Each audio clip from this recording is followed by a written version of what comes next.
Hello everyone, this is Roli Pandey. This is third year PYQ of EVS Pedagogy for CTET. Start करते हैं।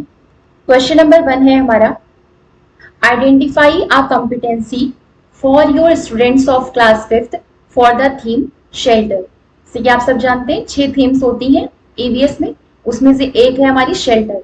तो इसमें क्या करना है, आइडेंटिफाई करना है अपने बच्चों की कॉम्पिटेंसी को, किस चीज के लिए, शेल्टर के लिए। विषय आवास से संबंधित अपनी कक्षा 5 के छात्रों की एक दक्षता पहचाननी है। तो कैसे पहचानेंगे, by outlining the journey of food from field to market to home, मतलब कि खेत से बाजार से घर तक की जो खाद्य पदार्थ है उनकी यात्रा की रूपरेखा बनानी है।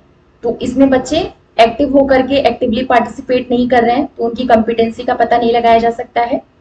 दूसरा ऑप्शन है, relate to the concept of mapping and representation of a place in 2 dimensions. इसमें बच्चों की ब्रेन स्टॉर्मिंग होगी, मतलब उनकी थोड़ी सी थिंकिंग इसमें इन्वॉल्व होगी। मानचित्रण की संकल्पना को और एक स्थान का चित्रण से संबद्ध करना, इस तरीके से अगर बच्चे से कहेंगे करने के लिए, तो इसमें बच्चों का जो माइंड है वो खुल करके अपनी थॉट्स को सामने रखेंगे। तो इससे हम क्या कर सकते हैं, शेल्टर के बारे में उनकी जो भी स्किल है, जो भी क्षमता है, उसको हम आइडेंटिफाई कर सकते हैं।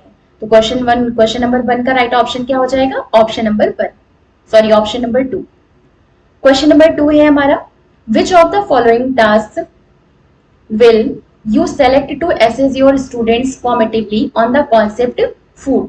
भोजन के प्रत्यय पर अपने छात्रों को रचनात्मक रूप से आकलन करने के लिए आप निम्नलिखित में से कौन सा कार्य का चयन करेंगे।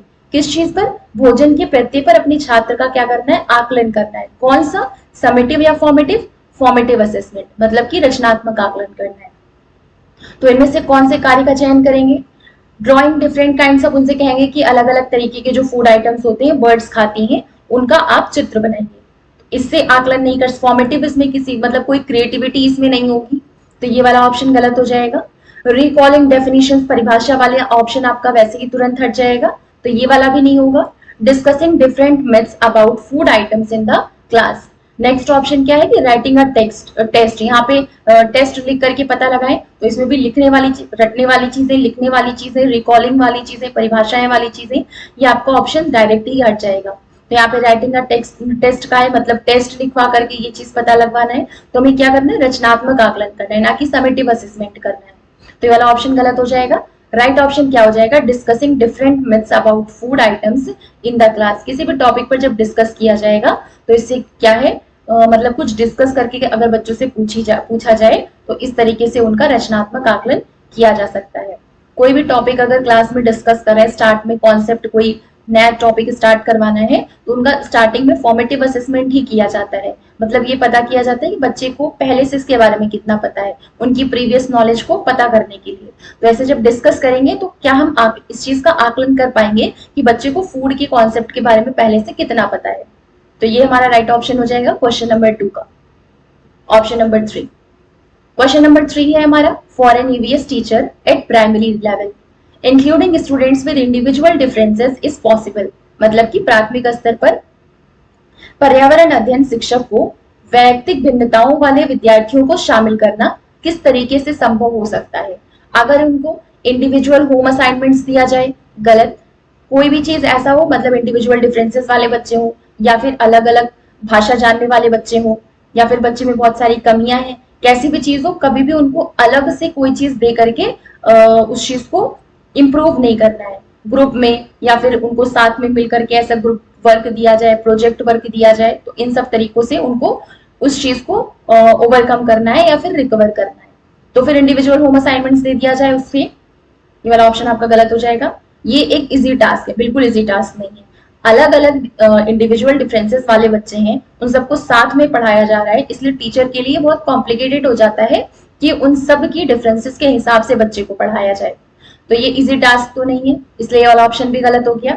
By making students work in heterogeneous groups. Heterogeneous, homogeneous मतलब क्या होता है, होमो का मतलब क्या हुआ, होमो का मतलब क्या हुआ, सेम होता है, और हेट्रो का मतलब होता है डिफरेंट।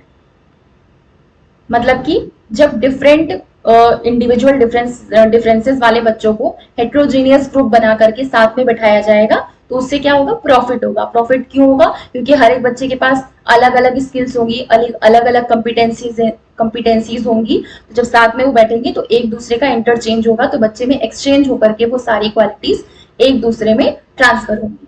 तो इस तरीके से इंडिविजुअल डिफरेंसेस का यूज किया जा सकता है और ईवीएस को इस तरीके से हेट्रोजेनियस ग्रुप्स बना करके पढ़ाया जा सकता है। तो क्या हो जाएगा हमारा राइट ऑप्शन, हो जाएगा ओनली सी, मतलब ऑप्शन नंबर 3। नेक्स्ट क्वेश्चन है, which of the following is the most important factor for the selection of methods to present concepts in EVS. किसी भी कॉन्सेप्ट को आपको क्लास में पढ़ाना है ईवीएस के, तो इसमें से कौन सा सबसे ज्यादा इंपॉर्टेंट फैक्टर होगा जिसके आधार पर आप मेथड डिसाइड करेंगे कि इस मेथड पर बच्चे को पढ़ाना है। मतलब इंपॉर्टेंट तो सारे हैं, लेकिन पूछा है मोस्ट इंपॉर्टेंट फैक्टर क्या है। नेचर ऑफ कॉन्सेप्ट, अवधारणा की प्रकृति कैसी है पता होना चाहिए, पर मोस्ट इंपॉर्टेंट फैक्टर नहीं है। रिचनेस ऑफ लाइफ एक्सपीरियंसेस, बच्चों को जितना ज्यादा जीवंत अनुभव दिया जाता है उतना ज्यादा बच्चे को समझ में आता है। कोई भी कॉन्सेप्ट पढ़ाने के पहले ये भी इंपॉर्टेंट चीज हो गई, पर पूछा क्या है, most important. Learning preference of student, सही हमारा राइट ऑप्शन हो जाएगा, मतलब विद्यार्थियों की अधिगम प्राथमिकता। हम वैसे भी चाइल्ड सेंटर्ड एजुकेशन देते हैं, तो चाइल्ड सेंटर्ड एजुकेशन में क्या है, सबसे पहले बच्चों की जो वरीयता है, जिस चीज को बच्चे प्रेफरेंस देंगे उनके हिसाब से बच्चे को लर्निंग करानी है। तो learning preference of students, fourth का right option, option number 3।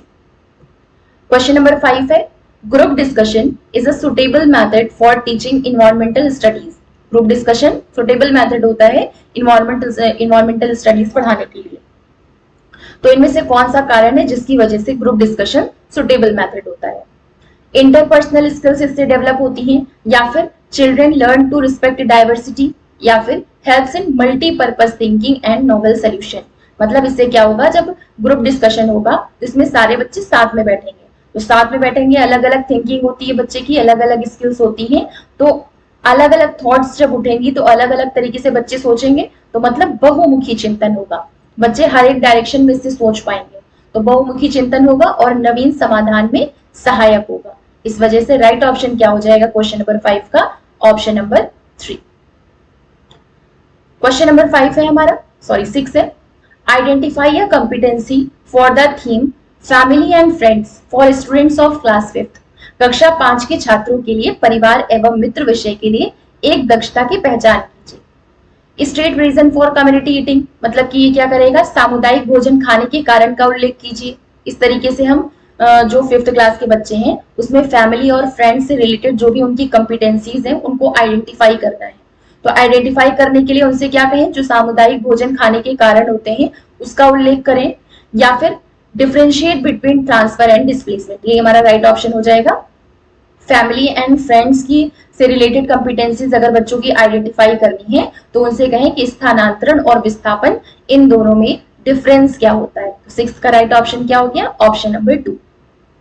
Question number 7 है हमारा, class 5th teacher class 5th chapter a seed tales a farmer story. आपने देखा होगा जो 5th क्लास की बुक है एनसीईआरटी की, एनसीईआरटी की जो बुक है उसमें एक चैप्टर है a seed tales a farmer story. Begins with, ये चैप्टर आपको पढ़ाना है। बिगिंस विद की क्वेश्चंस, मतलब शुरुआत उसकी किससे होती है, कुछ ऐसे क्वेश्चंस हैं कि who produces the food we eat, इस तरीके से क्वेश्चन की शुरुआत ही होती है। ये की क्वेश्चन है इस चैप्टर का। कक्षा 5 का पाठ किसानों की कहानी 20 की जुबानी, इसमें ट्रांसलेशन नहीं होता है बल्कि एक मतलब कि इस तरीके से टॉपिक रखा जाता है चैप्टर का कि जिससे पूरा समझ में आए कि उसमें क्या दिया होगा चैप्टर में। तो यहाँ पे लिखा है a seed tales a farmer story, और यहाँ पे दिया है किसानों की कहानी बीज की जुबानी। शुरू होता है तो मुख्य प्रश्न के द्वारा। कौन सा प्रश्न, जो भोजन हम खाते हैं उनको कौन पैदा करता है। तो ये जो मुख्य प्रश्न है ये क्या करेगा, triggers the children thinking in new direction, इससे बच्चे नई दिशा में सोच पाएंगे। बिल्कुल, बच्चे को क्या है, जो जनरली जो ये आपके अर्बन एरियाज होती हैं वहां पे बच्चों को प्लेट में खाना मिल गया, सुबह अनाज वगैरह शॉप पे जाकर के उन्होंने ले लिया, तो इससे उनको जो एग्रीकल्चर वाली चीजें हैं इन चीजों से उनको मतलब अवेयर नहीं होते हैं। तो अगर ऐसा क्वेश्चन पूछा जाएगा तो वो अलग एक नई डायरेक्शंस में इसमें उनकी सोच बढ़ेगी। तो ये ठीक है, triggers the children thinking in new directions, ये ऑप्शन आपको सही हो जाएगा। दूसरा ऑप्शन है supports children to learning process, हाँ ये बच्चों की जो सीखने की प्रक्रिया है उसमें सहायता करती है, तो ऑप्शन बी भी सही हो जाएगा, ऑप्शन ए भी सही हो गया।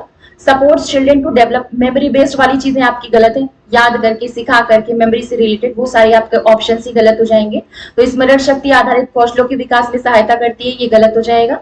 Supports teacher in maintaining discipline in class, ये भी ऑप्शन गलत हो जाएगा। क्लास में डिसिप्लिन होना एक तरीके से नेगेटिव इफेक्ट होता है चाइल्ड सेंटर्ड एजुकेशन के लिए, क्योंकि क्लास में थोड़ी बहुत आवाज हो रही है, इसका मतलब क्लास में कुछ ना कुछ एक्टिविटी करके ग्रुप डिस्कशन करा करके बच्चों को पढ़ाया जा रहा है, तो वो वाले ऑप्शन सही होते हैं। लेकिन अगर कहा कि टीचर डिसिप्लिन मेंटेन करने की कोशिश कर रही है, तो वाला ऑप्शन आपका गलत हो जाएगा। तो ऑप्शन डी भी गलत हो गया। राइट ऑप्शन क्या हो गया? ऑप्शन नंबर 1 एंड 2, मतलब ए और बी, ये इसका राइट ऑप्शन हो जाएगा। क्वेश्चन नंबर 7 का right option number A. Next question है हमारा, which of the following statements describe the characteristics of summative evaluation, इनमें से कौन सा कथन है जो समेकित मूल्यांकन की विशेषताओं का वर्णन करता है? It is testing the quality of a child's work on the basis of definite criteria. हाँ, जो समेटिव इवैल्यूएशन होता है, समेटिव इवैल्यूएशन में एक डेफिनिट क्राइटेरिया सेट किया जाता है कि इस आधार पर बच्चों की टेस्टिंग की जाएगी कि ये क्वालिटी बच्चों में कितनी डेवलप हुई। तो ठीक है, ये वाला ऑप्शन सही हो गया। It is testing the quality of achievement of child during learning, नहीं, ड्यूरिंग लर्निंग किसमें होता है? ड्यूरिंग लर्निंग जब उनके अचीवमेंट का पता लगाया जाता है, टेस्ट किया जाता है, तो वो आपका होता है फॉर्मेटिव असेसमेंट, ना कि समेटिव असेसमेंट। तो ऑप्शन बी गलत हो गया। It is the comparison of child's achievement with that of other children, मतलब एक बच्चे की अचीवमेंट दूसरे बच्चे के अचीवमेंट के साथ कंपेयर किया जाता है, ये भी ऑप्शन आपका गलत हो गया। बच्चे का बच्चे से कंपैरिजन नहीं किया जाता, लेकिन बच्चे की पास्ट ग्रोथ कितनी थी और अब उसकी प्रोग्रेस कितनी हुई, इस चीज का कंपैरिजन किया जाता है। तो ये ऑप्शन आपका गलत सही हो गया, option number D, it is a comparison of child's progress with his her own past progress, या एक बच्चे की प्रगति की तुलना स्वयं की पिछली प्रगति से करना है, मतलब ए और डी इसका राइट ऑप्शन हो जाएगा क्वेश्चन नंबर 8 का। क्वेश्चन नंबर 9 है, as per NCF 2005 which of the following is one of the 6 themes suggested in the EVS syllabus? 6 themes कौन कौन सी हैं?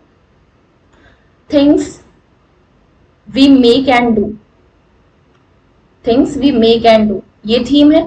दूसरी है water, travel, shelter,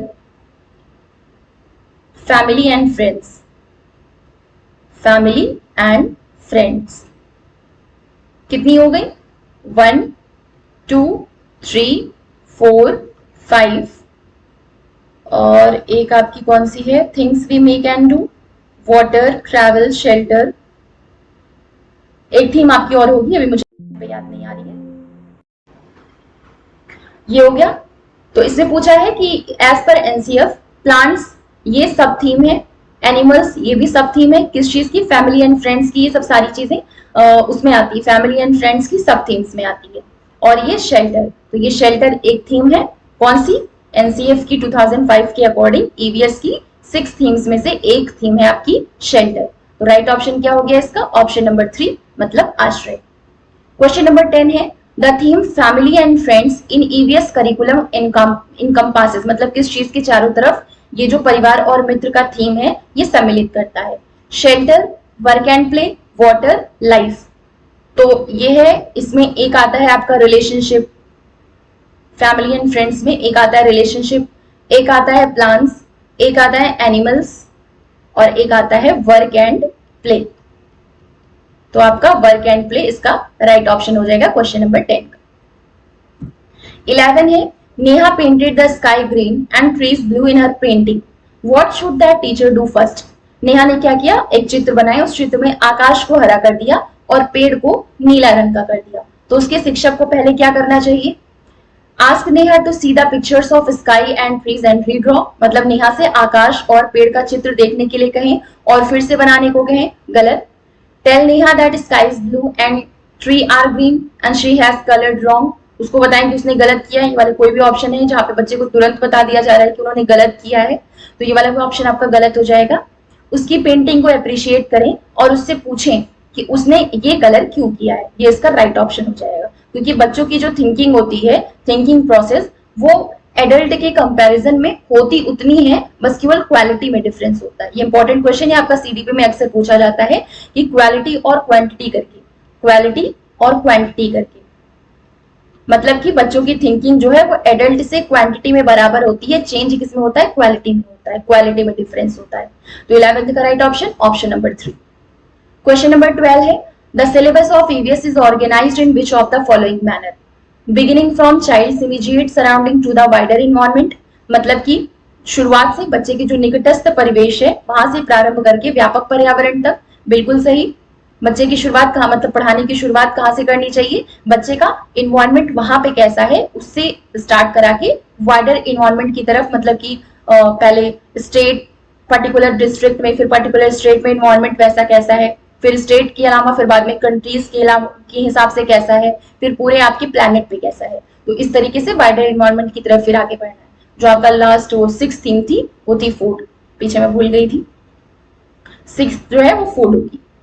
beginning from wider environment, तो ये ऑप्शन गलत हो गया। जब हमने चाइल्ड के इमीडिएट सराउंडिंग से स्टार्ट करके वाइडर इन्वायरमेंट की तरफ गए तो ये ऑप्शन गलत हो गया। फिर है beginning from child as self to self in larger context, ये सही हो जाएगा। पहले बच्चे की खुद से शुरुआत करके फिर सेल्फ का जो लार्जर कॉन्टेक्स्ट है उसकी तरफ बढ़ते हुए बच्चे को सिखाते हैं, मतलब स्व के रूप में बच्चे से प्रारंभ होकर स्व के रूप में व्यापक संदर्भ तक लेकर के जाते हैं।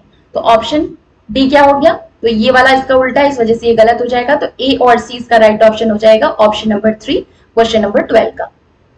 क्वेश्चन नंबर 13 है, which of the following statements is most suitable regarding how children learn about environment, मतलब इनमें से कौन से कथन बच्चों को पर्यावरण से सीखने के बारे में सबसे ज्यादा उपयुक्त हैं, मतलब कौन से कथन बच्चों को पर्यावरण से सीखने के बारे में सबसे ज्यादा उपयुक्त है, कि मतलब बच्चे पर्यावरण के बारे में जो सीखते हैं वो कहाँ से कैसे सीखते हैं इस चीज के बारे में।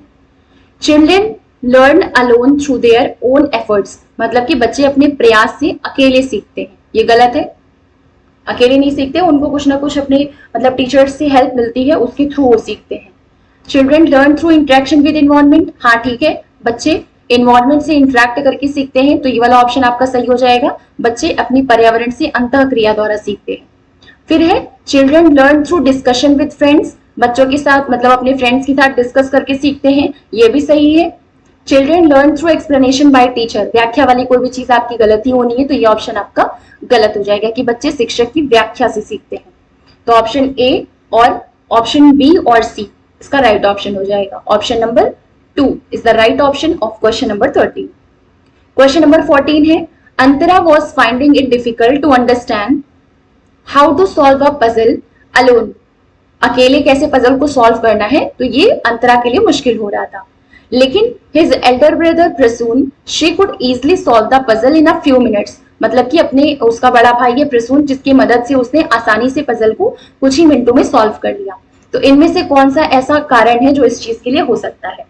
Children develop naturally through successive stages of intellectual development, मतलब बच्चे बौद्धिक विकास की क्रमिक अवस्थाओं में स्वाभाविक रूप से विकसित होते हैं। या फिर children can cross the zone of proximal development through the scaffolding provided by adult support. ये जो कोहलबर्ग की थ्योरी है कि बच्चों की कुछ ना कुछ एबिलिटी होती है, बच्चे की कुछ ना कुछ एबिलिटी होती है जिससे वो मतलब उनके अंदर वो कैपेसिटी है किसी चीज को सॉल्व करने की, उनकी अपनी कैपेसिटी हो गई। इसके अलावा एक उनकी कैपेसिटी होती है कि अगर किसी की हेल्प मिल जाए तो वो अपनी कैपेसिटी से आगे बढ़ करके कुछ कर सकते हैं, मतलब कुछ आगे बढ़ करके सक्सेस उससे हेल्प मिल सकती है उनको। तो ये जो इसके बीच का गैप होता है बच्चे की खुद की एबिलिटी से लेकर के जहां तक वो पहुंच सकता है, इसके बीच का जो गैप होता है वो होता है आपका ZPD, मतलब जोन ऑफ प्रॉक्सिमल डेवलपमेंट। जब हिंट या क्लूज के थ्रू किसी टीचर की या किसी भी कोई भी ऐसा मतलब उनको फैसिलिटेट कर दे उनकी उस चीज में, तो वो हो जाता है MKO। मतलब MKO कौन होता है, जो उनसे ज्यादा जानता हो या फिर वो जो उनकी मदद कर सके, जिनसे वो हेल्प ले सके, वो MKO है। और जो बच्चे को क्यूज या हिंट्स के थ्रू हेल्प दी जाती है वो होता है आपका स्कैफोल्डिंग। तो यहाँ पे वही सिचुएशन हुई कि बच्चा क्या कर रहा था, अंतरा क्या कर रही थी, एक पजल को सॉल्व कर रही थी। सॉल्व क्यों करी, तो उसको पता था उसकी कुछ ना कुछ कैपेसिटी है जिसे वो सॉल्व कर सकती है, लेकिन उसको सॉल्व करने में दिक्कत आई तो उसका जो भाई प्रसून था वो उसके लिए MKO हुआ। MKO होने की वजह से उसने उसकी हेल्प की, उसको हिंट दिया, उसके हिंट से उसने पजल को सॉल्व कर लिया, तो उसकी क्या हुई, इसकी फोल्डिंग उसकी हो गई। तो through the scaffolding provided by adult support children can cross the zone of proximal development, ये जो जोन है यहाँ से पास करके बच्चा आगे बढ़ सकता है। तो इसका राइट ऑप्शन क्या हो जाएगा, ऑप्शन नंबर 2, मतलब बच्चे वयस्क के सहारे द्वारा इसके फोल्डिंग से समीपस्थ विकास के क्षेत्र को पार कर लेते हैं। तो क्वेश्चन नंबर 14 का right option option number 2। Question number 15 है, the syllabus in EVS at primary level is organised in a manner that it begins, मतलब प्राथमिक स्तर पर ईवीएस में जो पाठ्यक्रम होता है वो इस तरीके से व्यवस्थित किया जाता है कि ये शुरू कैसे होता है, from the learners immediate surroundings, सीखने वाले की जो तत्काल परिवेश है उससे, या फिर from the neighbourhood and community, पड़ोस और समुदाय से, या फिर फ्रॉम द ग्लोबल कॉन्टेक्स्ट, वैश्विक संदर्भ से, या फिर फ्रॉम द लार्जर कॉन्टेक्स्ट, बड़े संदर्भ से। हमने इसके पहले ही क्वेश्चन में पढ़ा था कि बच्चे की जो शुरुआत कहाँ से होती है, उनका जो इमीडिएट एनवायरमेंट है वहां से शुरुआत होकर के जो वाइडर एनवायरमेंट है हम उसकी तरफ बढ़ते हैं। मतलब ग्लोबल कॉन्टेक्स्ट में क्या आएगा, वाइडर इन्वायरमेंट आएगा। तो डायरेक्टली ग्लोबल कॉन्टेक्स्ट से कैसे स्टार्ट कर सकते हैं, तो ये ऑप्शन गलत हो गया। सेल्फ से